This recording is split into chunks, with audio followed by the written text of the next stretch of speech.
So dito sa video na to, I'm gonna walk you through kung paano ba may hit yung first 10k USD mo sa forex trading. So ito yung paraan na pinakamabilis na alam ko. And ito rin yung ginawa ng mga students ko na kumita na ng first 10k USD nila.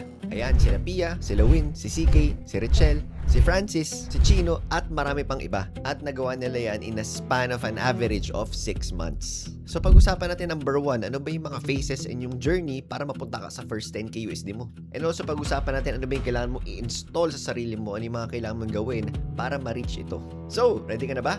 Let's go! So number 1, para sa akin, ito yung kailangan mong gawin. Marami kasi mga tao, gusto agad mag-trade, gusto agad mag-forex, pero alam ba nila kung ano yung pinapasokan nila? Alam ba nila kung para sa kanila to? So I would suggest number 1 is be a learner or a spectator. Observe ka lang muna. Check mo lang muna yung mga videos. Follow mo muna yung mga traders. Check mo kung paano nila ginagawa kahit yung mga short format lang. I-check mo yung mga different views ng mga traders. Meron kasi dyan na may mga get rich quick. Pas tayo doon.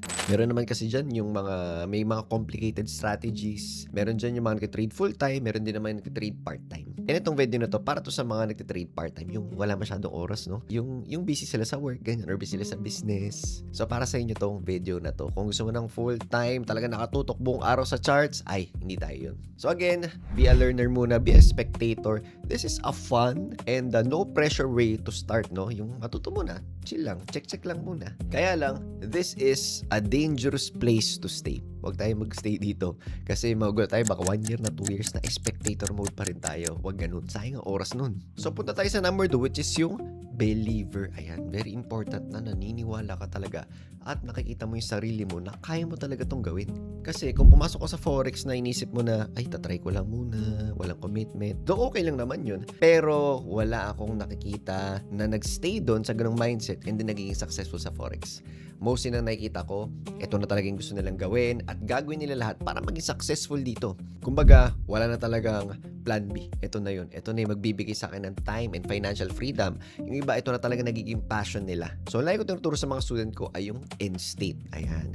So, kailangan nakikita mo yung sarili mo na nandun ka na, nagawa mo na, naging successful forex trader ka na. So, dyan, mafe-feel mo talaga yung excitement. Ayan. So, syempre, gaganahan ka talaga mag-take action, gaganahan ka mag-aral, baka sumasali ka na rin sa mga communities, ganyan. Hindi kasi ako naniniwala sa to see is to believe. Naniniwala ako na believe first and you will see. Nagsimula siya sa loob. And number 3, ayan. So, nalaman mo na forex talaga yung para sa'yo. Gusto mo talaga siya seryosohin. Kailangan mo naman ng malupit na data. Ayan, dito na medyo tinatamad yung mga tao, no? Yung iba kasi nag-skip na from believer to biglang actual execution agad. Gusto agad nila kumita. No. Very important na you have data as a trader. So, paano kukuha ng mga data? Kailangan mo ng mga backtesting. Ayan, yung backtesting, ang ibig sabihin niyan is nire-replay mo yung charts, then yung strategy mo or yung edge mo, tinatry mo from historical charts. Yan ang tawag dyan ay backtesting. So, syempre, para mapagsimula ka mag-backtest is kailangan mo talaga ng strategy na pagsisimulan mo.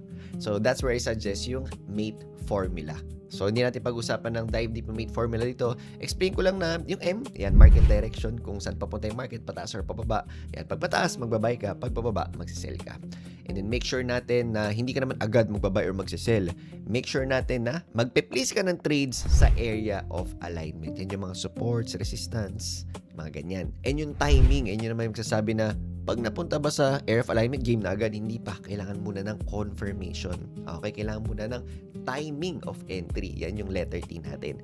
And also, yung exit plan natin. Saan ba ako mag-exit kapag talo na ako? And saan ako mag-exit kapag panalo na ako? Ay yung tinatawag natin na stop loss and take profit or TP or SL placing. And then from there, yan, practice ka through backtesting. And of course, after ng backtesting, I suggest minimum around 50 to 100 backtests. Pang-practice mo, 'di ba? And meron ka dapat win rate 55% minimum. Syempre mas maganda kung above 55%. And then ayan, magde-demo ka na. Ito na yung kumbaga magte-trade ka with your fake money. Hindi mo na totoong pera. Check mo muna yung discipline mo. Check mo muna yung strategy mo. Check mo muna yung patience mo. Kasi kung dyan pa lang sa demo ay nagmamadali ka na, tinatamad kang gawin. Nako, mahirapan kapag nag-live trading ka na kasi dyan lalabas talaga lahat ng mga hidden personalities natin na hindi maganda. Like for example, pagiging greedy yan, pagiging impatient, undisciplined. So, demo pa lang, seryosoy mo na. I suggest mag-demo ka ng ilang weeks or months until makapamo talaga yung market and makita mo yung trading plan na para sa'yo. Siyempre, yung trading plan na binigay sa'yo, unti-unti mo siyang pinapalish yan sa demo. And then, also, after nito, after mo mag-demo yan, pag sobrang confident ka na, ayan, kapag nagkakaroon ka ng magandang mga reps, nagkakaroon ka ng magandang results sa demo, pupunta naman tayo sa live testing. Pupunta naman tayo sa live account. Coach, live agad? Di ba dapat 1 year, 6 years?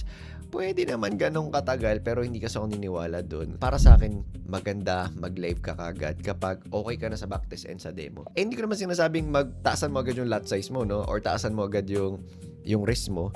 I suggest 0.01 lot size muna. And around $200 muna. Diba? Magsimula ka lang muna ng totoong pera para mas makilala mo pa yung sarili mo. So sa demo, nakilala mo yung sarili mo. Pero hindi ako niniwala na yun na talaga yun kasi lalabas yan through live accounts. Ayan. So pag sinabi bang 0.01 lots lang dapat, natalo ka ng 3 beses, baka taasan mo yung lot size mo. Yan! Yun yung mga concerns natin. Yun yung mga patterns na kaya natin makita through live account. So lahat ng yan, from backtesting to demo to live, lahat ng yan ilalagay natin sa ating Mate Portal. And ang kagandahan, dun sa Mate Portal, makikita niyo yung mga patterns mo, mga kailangan mo improve, kailangan mo ba i-adjust yung risk to reward mo, or masyado ka bang naging impatient, nagre-revenge trading ka ba, makikita yan lahat ng Mate Portal. So if you plan to work with us, makukuha mo yung full access dito. So next one is yung prop firm or challenge. Eto na. Okay ka na sa backtesting? Okay ka na sa demo account mo? Okay ka na sa live account mo? Nagkakaroon ka na ng magagandang wins? Maganda na win rate mo? Hindi ka na nagpapanik sa market? Ngayon, it's time para mag-challenge tayo. Ibig sabihin ng challenge is pupunta ka sa mga prop firm katulad ng FTMO, Funded Next, Fivers, ay mga yan. Ibig sabihin lang naman ng challenge account is, for example, ito, 15K USD. Pwede kang i-fund ng prop firm ng 15K USD. So, that's around mga 800,000 pesos. Ganun. So, para makuha mo yung 800,000 pesos na account na yun, you will pay a certain amount. So, dito sa Funded Next, nasa $120. And if napasa mo yun, ayun ibibigay na sa'yo yung 800,000 and ititrade mo yun. And then every time mag-profit yun, meron kayong tinatawag na profit split. Usually, that's 80-20. Ibig sabihin, 80% sa'yo and 20% sa prop firm company. So, let's say, for example, kumita ka ng 10%. So, 10% ng 800,000 is 80K. Bibigay mo yung 20% nun, which is yung 16K sa prop firm, and then the rest, sa'yo na. Sa'yo na yung, magkano ba? 64,000 pesos. Ayan. So, ang kagandahan, may iba't ibang amount ng accounts naman. Merong 6K USD, 15K USD, 25K USD, 50K USD, 100K USD, and 200K USD. Siyempre, mas mataas na account, mas mahal na challenge fee. And make sure split natin yung capital natin. Like for example, meron kang $1,000. Huwag ka kaagad kukuha ng 200K USD na challenge. Split mo into 4 or to 5. So for example, may $1,000 ka, kunin mo muna to. In 25K USD na challenge which is worth $200. So therefore, meron kang 5 times para kumuha ng challenge. So kung meron ka talagang edge, kung working talaga yung strategy mo, imposibleng wala kang mapasa doon at wala kang ma-payout doon sa 5 na yun. So ang goal mo, pag nag-take ka na ng mga prop firm challenges, is meron ka ng predictable results. Meron ka na talagang data. Para kung bumagsak ka sa isang account, hindi ka basta magpapanik kasi alam mo, yung susunod na account is kayang-kaya mo nang ipasa. So maraming mga rules na kailangan mong sundan dito sa mga prop firm challenges. Ang good news is meron kaming hundreds of funded traders dito sa loob ng TMT na from zero knowledge. Meron tayong risk management plan dyan para ma-make sure na hindi mo agad mabibreach yung funded challenge mo. At through funded accounts din, kaya nagawa rin ni Coach Pia and nila Wayne at iba pa yung first 10K USD nila. After nun, ayan, nag-backtesting ka, nag-demo, nag-live, nag-funded challenge. Pwedeng napasa mo yung unang challenge mo or hindi pa. Siguro sa pangalawa or pangatlo ka pa pumasa. And nag-payout. Ang gagawin mo na lang, ayan, pag nag-payout ka. For example, yung account mo, yung first account ni Coach Pia ay 100K USD. So, napasa niyo yun in her 4th to 5th month of trading. And on her 6th month, nag-payout siya ng ganito.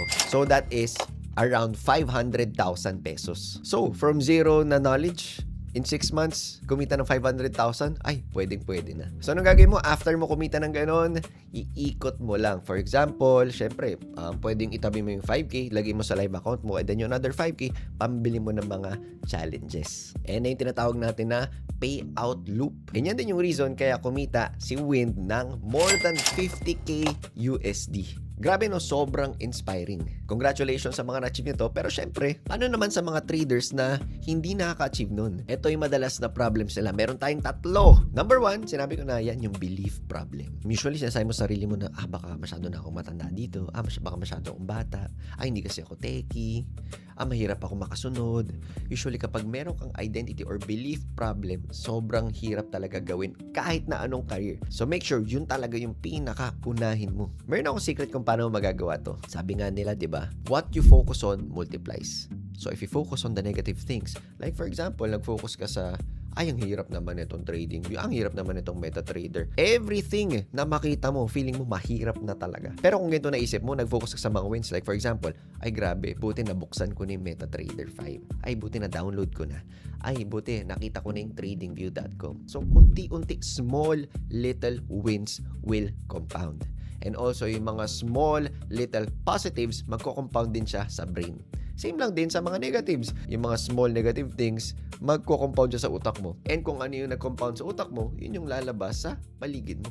Number 2, yung data problem. Either walang data or biglang nag-a-adjust ng mga trading plan, walang discipline, hindi sinusunod yung mga setups, hindi sinusunod yung risk plan, or walang data at all. So kung ganyan ka mag-trade, you are not really trading it like a business. You are just gambling. So make sure na i-follow mo lagi yung data mo. And number 3, ito, pinakamahirap is yung walang stable na income or walang pang-capital. Maraming tao, last money na nila, dinedeposit nila sa Forex. Tapos sa malupit, wala pa silang data. Wala pa silang edge sa market. Tapos biglang yung pinang-deposit nila, kailangan pala pambayad ng bills. Tapos iniisip nila na may kailangan sila pambayad ng Meralco, kailangan pang grocery, anything.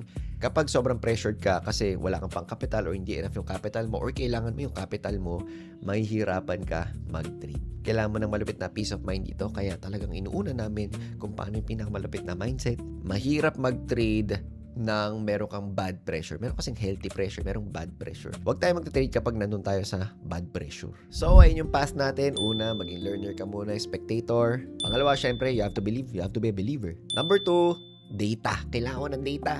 Number 4, after everything yan, kumuha ka na ng challenge account mo. Number 5, now you are funded.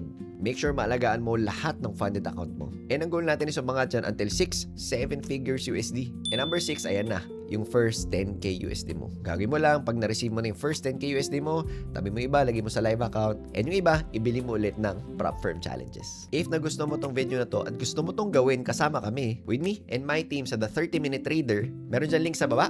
Then meron ka lang sasagutan na application form to see if fit ba tayo to work together. If not, okay lang. Marami rin tayo mga free contents dito. If yes naman, pick na lang the best schedule to call with my team. So yun lang. Kita-kita sa next video.